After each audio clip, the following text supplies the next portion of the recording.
ابھی مجھے اپنا پیرس میں ملے مجھے اسلامک ڈیولپمنٹ بینک کے چیئرمین، انہوں نے کہا کہ شہباز شریف صاحب آپ کا جو باسمتی چاول بڑا زبردست ہے. تو سردار ایاز صادق میرے ساتھ کھڑے تھے. میں نے کہا ہم انشاءاللہ ایک اور ان کو تحفہ بھجوائیں گے، اور جو سب سے لمبا باسمتی چاول جو ہے وہ ہم ان کو بھجوائیں گے. لیکن اس بات کو تسلیم کرنا ہوگا کہ ہم ماضی کو خیر بات کہہ کے رونا دھونا نہیں، ہمت کر کے انشاءاللہ پاکستان کو انشاءاللہ اس کا کھویا ہوا مقام ضرور دلوائیں گے. اور یہ کس طرح ہوگا؟ انشاءاللہ اس پروگرام سے تقریباً 40 لاکھ لوگوں کو جابز ملیں گے. بے شمار ان کی محنت ضائع ہو جاتی جب پھل سبزیاں گلیوں محلوں میں اپنا گلتے سڑتے ہیں.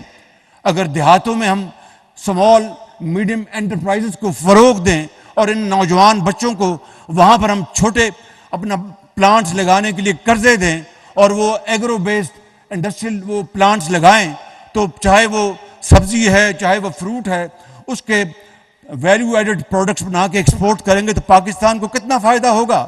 مجھے بار بار پھر انہی اشعار پر اقبال کے مجھے تکیہ کرنا پڑتا ہے کہ وہ بہت میسمرائزنگ اس کا پیغام ہے اقبال کا کہ تمنا آبرو کی ہے اگر گلزار ہستی میں، تمنا آبرو کی ہے اگر گلزار ہستی میں، تو کانٹوں میں الجھ کر زندگی کرنے کی خو کر لے، اور نہیں یہ شان خودداری چمن سے توڑ کر تجھ کو کوئی دستار میں رکھ لے، کوئی زیب گلو کر لے. میرے بزرگوں، یہ منسٹر ہمارے چیمہ صاحب بیٹھے ہیں، انتہائی لائق احترام ہے، بہت ان کو اس کا زراعت کا علم ہے. اب دیکھیے کہ ملک کے اندر $4.5 ارب کا ہم نے خوردنی تیل امپورٹ کیا. یہ منسٹر بیٹھے ہیں انڈسٹریز، ان کو مجھے بھجوانا پڑا وہاں پر. انڈونیشیا گئے تھے آپ، وہاں پر کیونکہ اس زمانے میں اپنا بہت زیادہ دنیا میں اپنا بندش تھی اور قیمتیں آسمانوں سے باتیں کر رہی تھیں، یہ جا کے خوردنی تیل لے کے آئے. اب بتائیے کہ پاکستان اگر $4.5 ارب خوردنی تیل امپورٹ کرنے پر صرف کرے گا تو پھر ہمارا ایک جو ڈیولپنگ کنٹری جو ہے کہاں جائیں گے ہم؟ یہ جو ہمارے جو کوسٹل ایریاز ہیں وہاں پر پام ٹریز وہ لگ سکتے ہیں، ہمارے کنولا ہے، ہمارا سن فلاور ہے. ہم اگر ہمت کریں، کوشش کریں، تو آج یہ سیمینار یہ روایتی سیمینار نہیں ہے.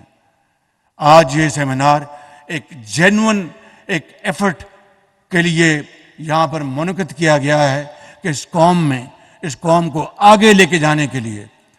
دیکھیے وہ زمانہ تھا جب ہمسائے ملک سے زیادہ کاٹن ہم پیدا کرتے تھے. ابھی آپ کو فگرز بتا دیے گئے، میں اس کو رپیٹ نہیں کرتا. ہم گندم میں بھی پر ایکڑ ییلڈ میں ہم کم ہیں بعض ممالک سے، ہم گنے میں بھی کم ہیں، ہم کپاس میں بھی کم ہیں. تو بتائیے کہ وہ ملک پاکستان، خداداد ملک پاکستان، جس کو عظیم قربانیوں کے بعد حاصل کیا گیا، تو آج جس جگہ پہ ہم کھڑے ہیں میں سمجھتا ہوں کہ اس کو بدلنے کے لیے اللہ تعالیٰ نے ہمیں تمام وسائل دیے ہیں.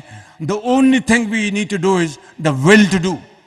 اور اگر پھر ہم یہ کمر بستہ ہو جائیں تو پھر انشاءاللہ کوئی پہاڑ سمندر ہمارے راستے میں رکاوٹ نہیں بنے گا.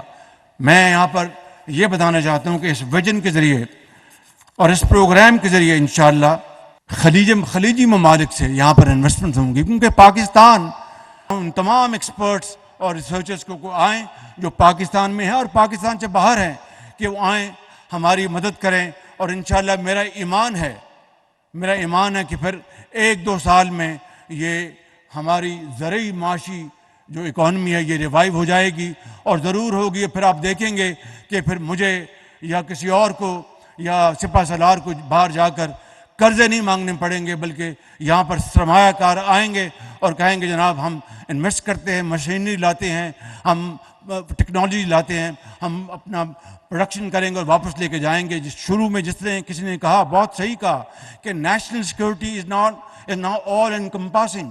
It's not about only guns and mortars and airplanes. It's about food security. It's about economic security. تو یہ ساری ایک دنیا میں آج اس کی نئی ڈیفینیشن ہے، اس کی نئی اصطلاح ہے. میں سمجھتا ہوں کہ آج ہماری نیشنل سیکورٹی کا تقاضا یہ ہے کہ ہم اپنی معاشی سیکورٹی کو مضبوط بنائیں اور زرعی معاش کو بہت مضبوط بنائیں. پاکستان نے ہمیں تمام وسائل دیے ہیں. میں آپ سب کا آخر میں شکریہ ادا کرتے ہوئے اس شعر پر بات ختم کرتا ہوں. کسان بھائی میرے سروں کے تاج ہیں اور میں آپ کو یقین دلاتا ہوں کہ انشاءاللہ ہم مل کر جو کچھ بھی ہم ان مشکل حالات میں کے باوجود کر سکے ہم نے کیا, اور آئندہ جو بھی حکومت آئے گی انتخابات کے بعد انشاءاللہ ہم مل کر ہم آپ کی پوری مدد کریں گے تاکہ آپ پاکستان کی زمین سے سونا اگلیں اور پاکستان کو یہ جو قرض کی مہ سے آپ جان چھڑائیں. اللہ تعالیٰ نے یہ اختیار آپ کو دیا ہے, آپ کو یہ اللہ تعالیٰ نے ملائکہ دی اور آپ یہ ضرور کریں گے اور یہ ضرور ہوگا. میں یہ کہنا چاہتا ہوں آخر میں کہ جب اپنا قافلہ عزم و یقین سے نکلے گا, جب اپنا قافلہ عزم و یقین سے نکلے گا, جہاں سے چاہیں گے رستہ وہیں سے نکلے گا. وطن کی مٹی مجھے ایڑیاں رگڑنے دے, مجھے یقین ہے چشمہ یہیں سے نکلے گا. پاکستان پائندہ باد.